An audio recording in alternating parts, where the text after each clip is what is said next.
ये है news network. आप देख रहे हैं भारत बंद न्यूज, एक भारत एक आवाज। हरीश रावत ने की प्रेस कॉन्फ्रेंस।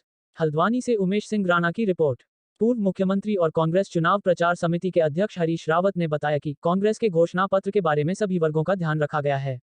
सरकार आने पर कई तरह की पेंशन दी जाएगी। उत्तराखंड के 4,75,000 गरीब तबके के लोगों को 40,000 रुपए प्रति वर्ष दिए जाएंगे, जिससे व्यक्ति की परचेसिंग पावर बढ़ेगी, राज्य के जीएसटी को भी मजबूती मिलेगी और राज्य की ग्रोथ भी मजबूत होगी।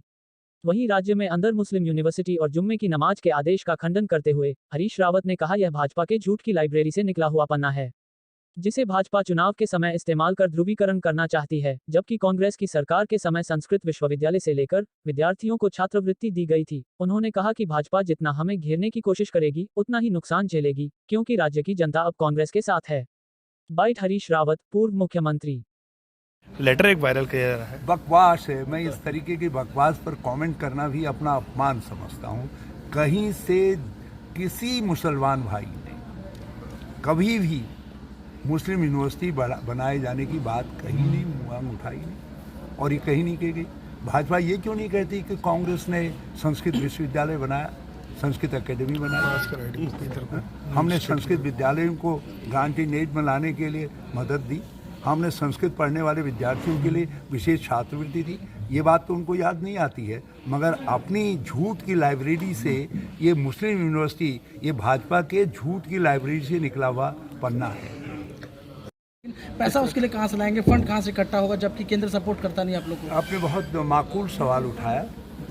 2014 में भी हमारे सामने ये सवाल था, जब राज्य की विकास दर नकारात्मक हो गई थी और प्रतिवर्ष औसत आय निरंतर गिरती जा रही थी और राज्य की विकास दर लगभग शून्य की तरफ थी और राजस्व वृद्धि दर भी नकारात्मक थी। तो ऐसे समय में हमने संसाधन जुड़ा करके न केवल अर्थव्यवस्था को पटरी पर लाए, बल्कि राज्य को एक स्वस्थ ग्रोथ के साथ आगे बढ़ते हुए राज्य के अंदर वर्णित किया। हम फिर से संसाधन जुटाने को सर्वोच्च प्राथमिकता देंगे, संसाधन जुटाएंगे, एक स्वावलंबी राज्य के रूप में आगे बढ़ेंगे। हमने जिन योजनाओं का जिक्र किया है वो सारी योजनाएं जो है राज्य की आर्थिक ग्रोथ को बढ़ाने का काम करेंगे।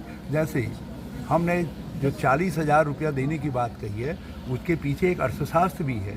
लोग खरीदेंगे तो हमारे जीएसटी बढ़ेगी और उत्पादन बढ़ेगा, न मांग बढ़ेगी तो उत्पादन बढ़ेगा, तो उससे रोजगार सृजित होंगे। तो हमने एक इकोनॉमिक्स भी उसके साथ जोड़ी है और हमने ये देखा है कि जब जब नागरिकों के हाथ में पैसा आया है तो उससे आर्थिक विकास दर बढ़ी है। तो हम आर्थिक विकास दर बढ़ाने के लिए अपने गरीब और कमज़ोर तबके के हाथ में पैसा दे रहे हैं।